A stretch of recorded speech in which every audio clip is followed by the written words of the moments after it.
the earth spike. The tone will change and the earth will weaken, making the CAT more accurate. Inside properties, the plug-in adapter can be used. Plug into an internal socket and connect the Genny. Please be aware that this device has its limitations. The plug-in adapter may not work on new builds because of the wiring systems. Also, properties with plug-in Wi-Fi systems have a negative effect on the signal that the CAT receives. If possible, ask the customer to disconnect the Wi-Fi system. An RCD should not be used in conjunction with the plug-in adapter.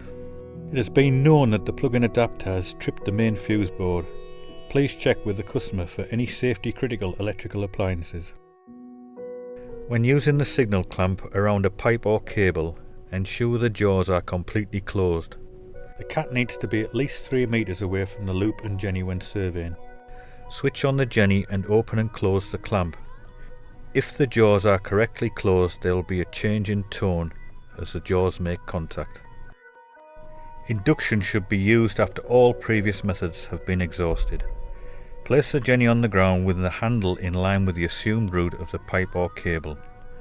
The chevrons on the Genny need to line up with the chevrons